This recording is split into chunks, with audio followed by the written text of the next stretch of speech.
Hello everyone, this is Moses from Wilona's Cave, and I am going to do a highly requested video of a review of Warhammer Fantasy Roleplay Starter Set.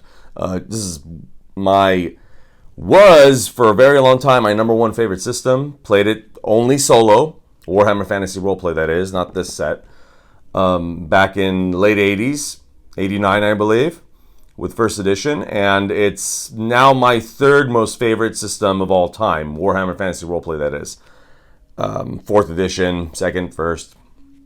Regardless, I have a big, huge start of the second season of Warhammer Fantasy Roleplay playing solo, how to play solo RPG. I'll link that up right now if you'd like to watch that. If you're new to the channel, and welcome by the way. I have my Witch Hunter's Handbook as well. I'll probably do a review of this. Let me know, which I'm assuming you're going to say yes. A review of this as well in the on the channel. Not many people know about this book even. And you may remember the book, though, for anyone that's been watching or playing Warhammer for a while. It used to be a black book. Good luck finding those. If you find them, they're going to be expensive. This is the newer edition that they came up with. Games Workshop came up with just a few years ago, I believe. So regardless, let me put that to the side. Let's open this up. Now I am going to, when my channel starts settling out, I start finishing some seasons. Dragonbane's getting close. Hackles Wells getting close. Solo series. Start finishing up some other things. You know, I'm really interested in what's happening with the Witcher series, my solo series. I'll try to link up everything I can, or maybe put some stuff in the description. But there will be a how to play, which I've done before with the Enemy Within campaign with Warhammer, and I've done it twice with this starter set campaign, Adventure. How to play it solo, how to play Adventure modules solo. And I have my own systems I've created that I will, when I fine-tune them a little bit more, other than just my journals, when I fine-tune them a little bit more, I'll include them in my Patreon page for the Patreon members. I'll also include Patreon in the link below. So, this is Warhammer Fantasy Roleplay Starter Set, like I just mentioned a while ago. And this is the dice that comes with it. I love these dice. They were a little bit difficult to read in the beginning, but you get used to it. I love the D100 dice. I love it. So, what did I roll? 84. I thought it would be something cool. Now, this is on the back of the lid. Is a quick GM screen, but there is already an issue. You gain a bonus of plus 20 to all combat tests for each advantage token you have. It's, I believe, plus 10, not plus 20. Cubicle 7. So hopefully you fix that issue right there, but that's all I can really see of a problem here. So let's put that to the side. Let's put that off, actually. So I love the artwork. So here's the adventure book. I'm going to pull out stuff really quick, and I'm going to flip through some of the pages. So I get this question a lot, actually. Why, Moses, why should I buy the Warhammer starter set? What's special about it? Well, you get an adventure book, okay? So which is really cool. I don't want to show too much of it because I may do my solo playthrough, and I don't want to give away the adventure. You get the adventure book, which is cool, so you can learn about the setting. I really want to open it, but I don't.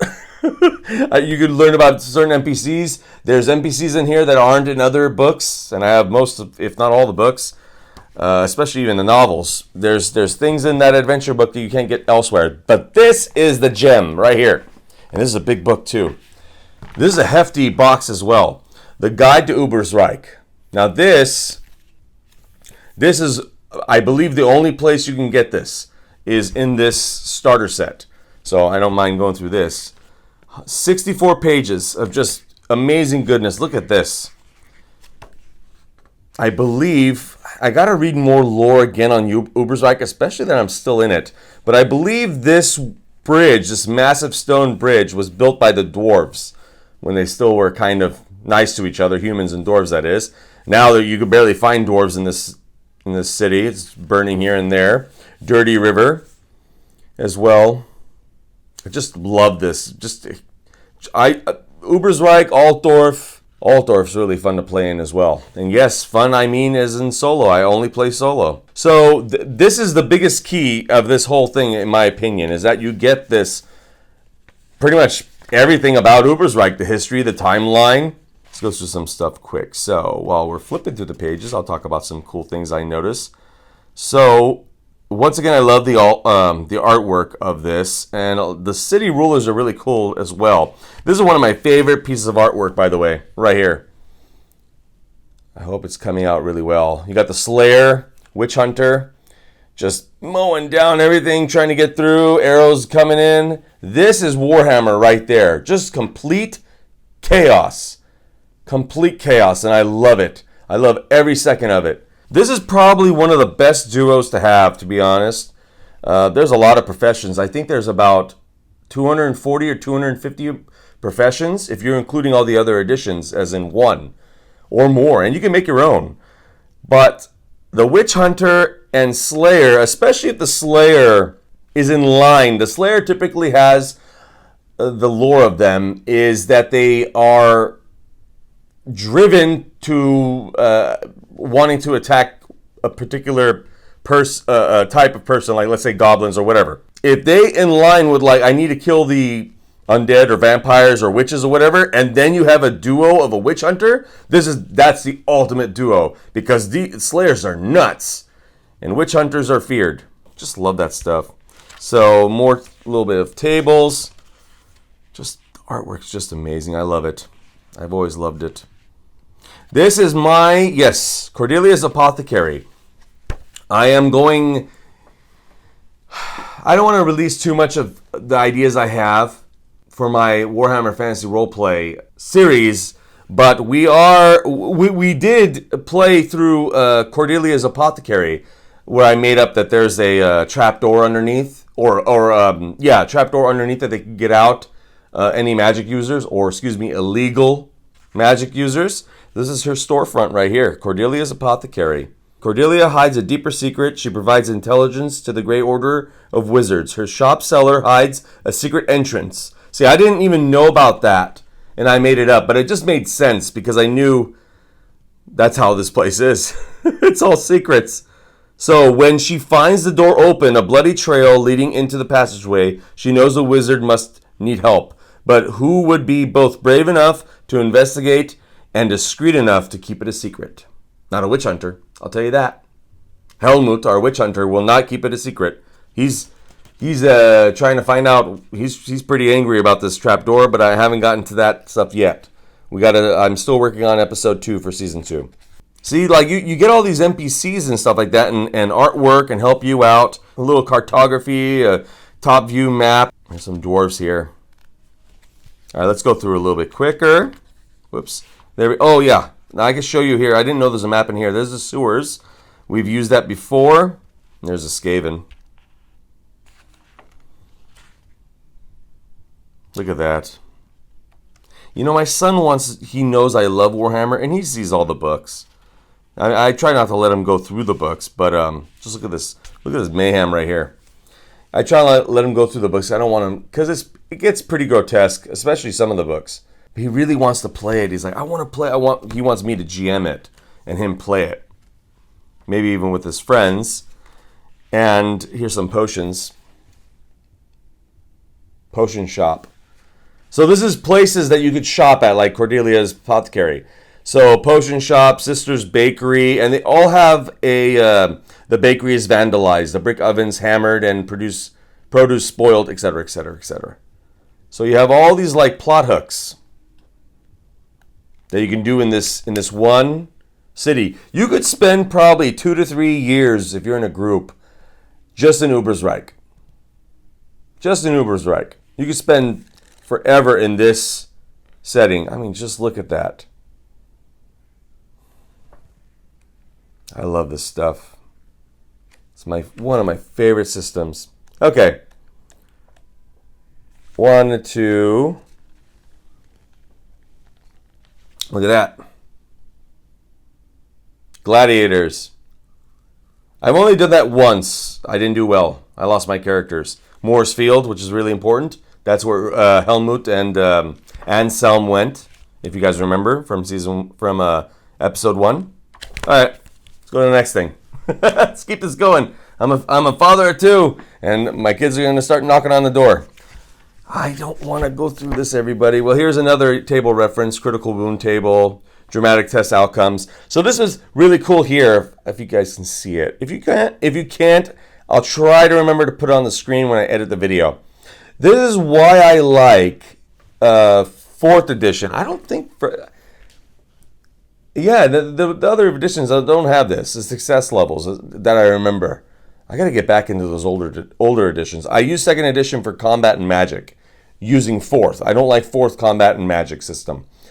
Regardless, the SLs, 6+ or more, +4 to +5, etc., etc. Okay?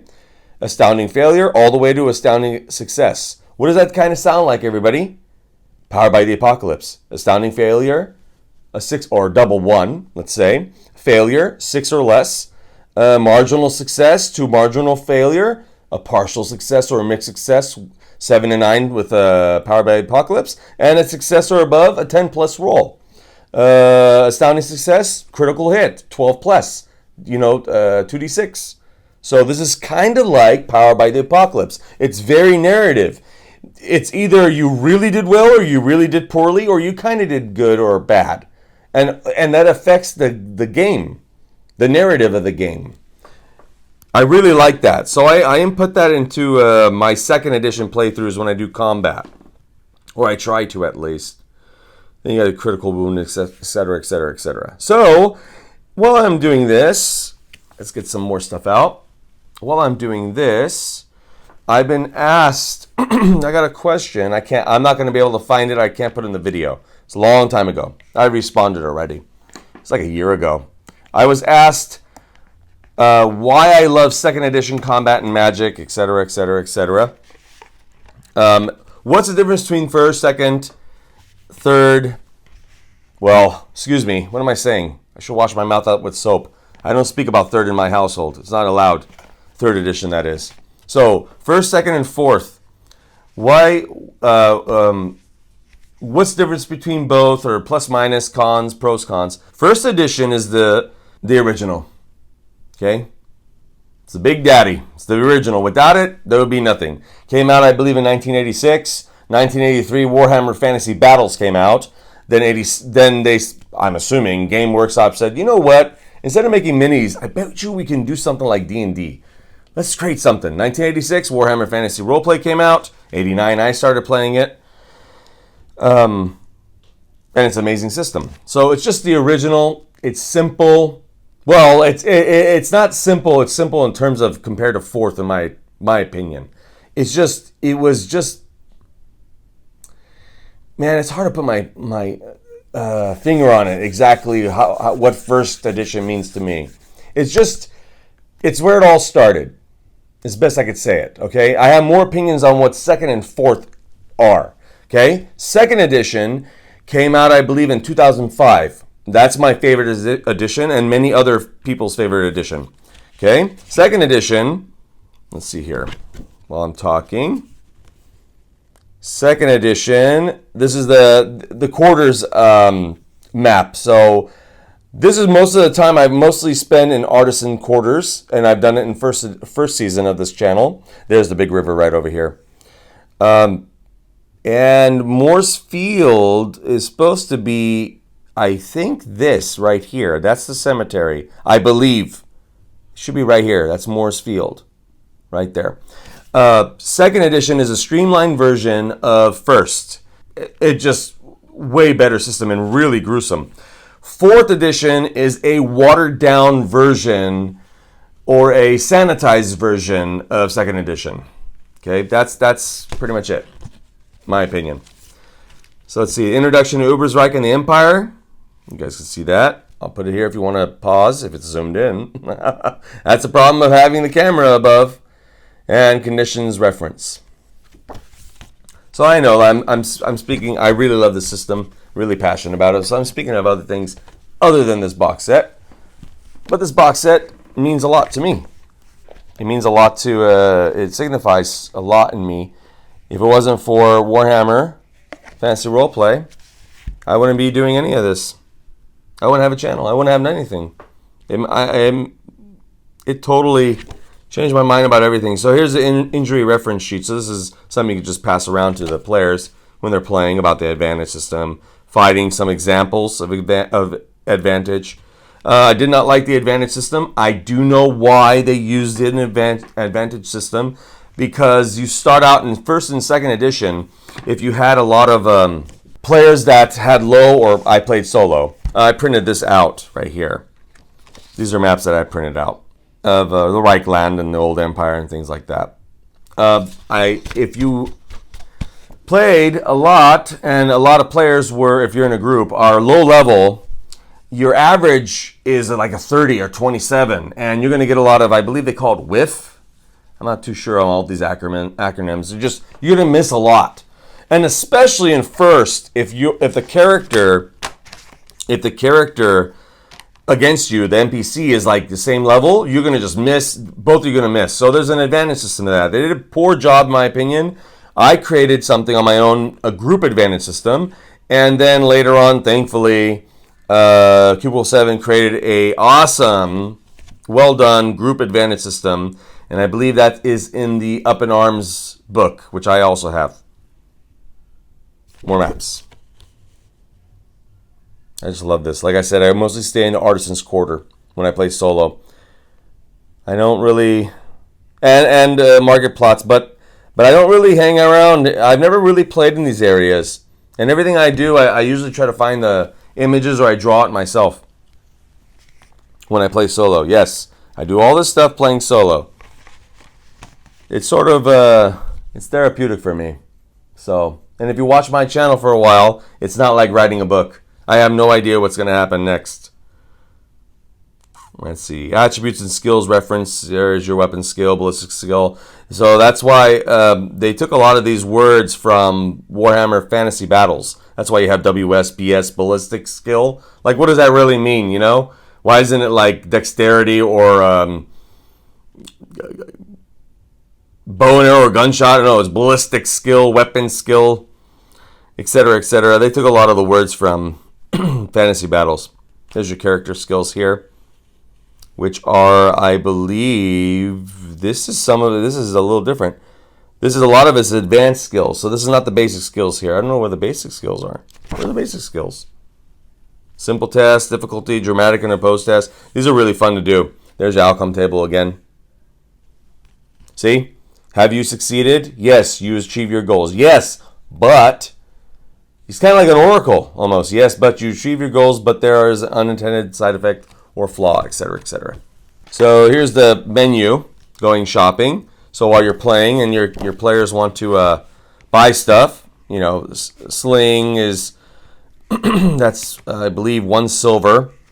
I get tired of trying to pull stuff out. Here's the handout of rumors. You know what? Let me just dump it out.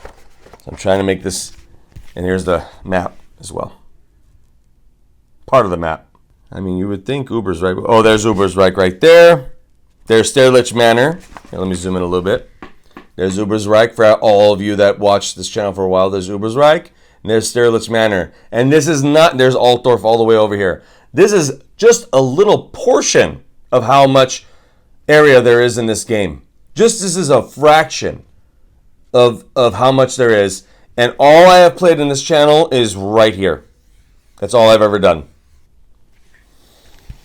And more handouts, rumors. Here's how I love it and I don't love it. Here's a little bit of history of each one, I believe. And this is the what is Warhammer Fantasy Roleplay? This is what you get. But this is, I don't love it and I don't hate it. It's really nice. This is the they did a good job. It's a little too much in my opinion. But this is the pre-made character sheets.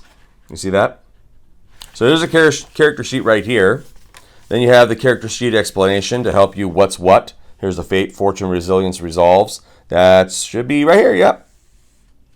Those are the points you get. First edition was just fate. Second edition was fate and fortune. I don't know what the other edition had. And fourth edition is all this. So that's why I say sanitized version. You get a lot of extra, chances, and the if I remember correctly, the critical tables, critical wounds and stuff is not as gruesome as first and second edition.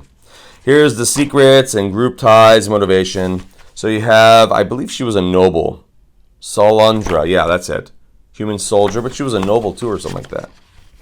Maybe not. That's the human soldier. Here's your slayer. Right over here. Dwarf slayer. Secrets. He is hyper ticklish. This looks like a witch hunter. Yep. My favorite class. Oh, my favorite. Excuse me. I was going to say class. My favorite profession to play. Witch hunter. Let me know in the comments. Any questions? We're not done this moment, but let me know in the comments any questions. So you have your wizard over here. I've never played a wizard. Oh, excuse me.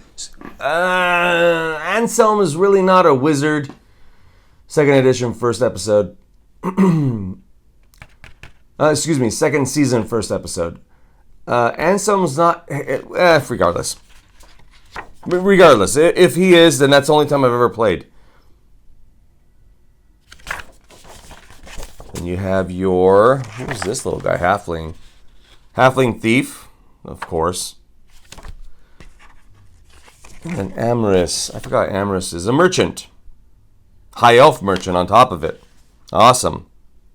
Because you see how high the basic skills of navigation are? Outdoor. 60s, see this? That's probably because these are a little bit up there. If this, you see how it's... Let me see if I can do it closer for you guys.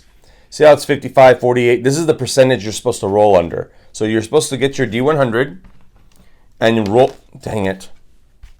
And roll under 55 for animal care to be successful. Okay? And then the SLs, if you're a 45 or below, or even in the 40s, I believe, that is one difference in the 10th digit. So 4, 5, 40, and 50, that's you got one SL, etc., etc., etc. But if you went the other way, if it's a 65 you rolled and it's a 55 here, that's a negative 1 SL. That's how it goes. But you see how it's a 55, 48, 28 on the climb. That's pretty low right there. 28 on endurance. So 20 climb, 28. His strength is really low. Or his toughness. But his intelligence, 60, etc., etc. 98 years old. You got, of course, your Vermintide, which I have a short video where I drew a scene out of him. An amazing game. Sort of like Left 4 Dead, but with Warhammer. And you have Rough Nights and Hard Days. This is discontinued. This hardcover. So if you want this, if it's not out of stock, and you want a hardcover, I'd suggest getting it now. They're not going to continue making this in a hardcover anymore. This book has gnomes as a race, and gnomes, I believe, were a race in first edition. I have a book. I got to go through my storage. I have a book, I believe, for first edition that there was gnomes. Because when I said I was so excited when this came out and there's gnomes, I was made fun of. I love gnomes. Gnomes are my favorite race or heritage, species, whatever you like to say. They're my favorite as gnomes. Love them beyond belief. It's my favorite. And people would say, Moses, this is Warhammer, not D&D. There's no gnomes here. I'm like, I know there's gnomes. I knew there was. They are in the Gray Mountains way over. Yeah, the Gray Mountains here. Gnomes, I believe. Man, oh man, if I'm wrong, let me know.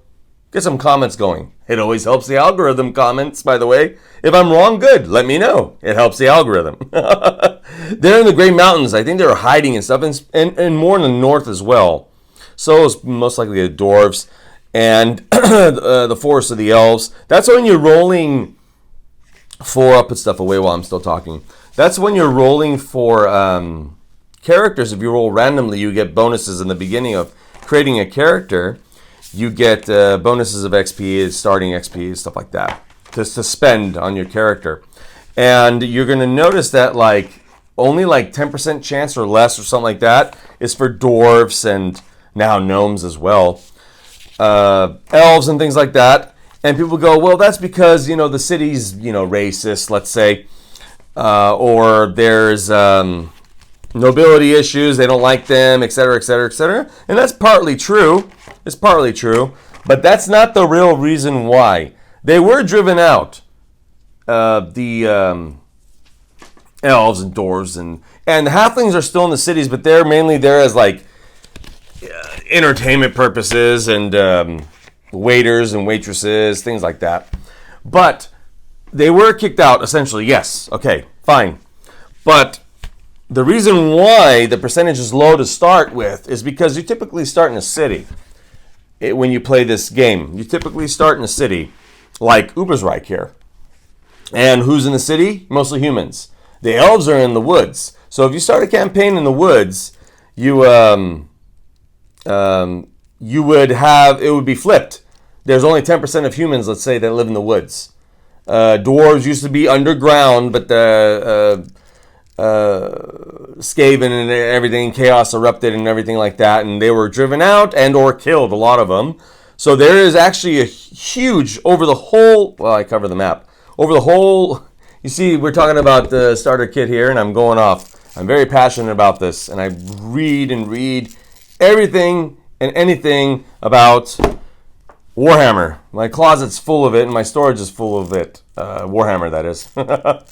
But there's a huge area underneath the whole empire of tunnels, stone bridges and everything like that. And when you play, well, I already put it in here. When you play Vermintide, I don't know about the first one if it had it, but when you play the beginning of Vermintide 2, you start out in cages way deep underground, I think under Ubersreik.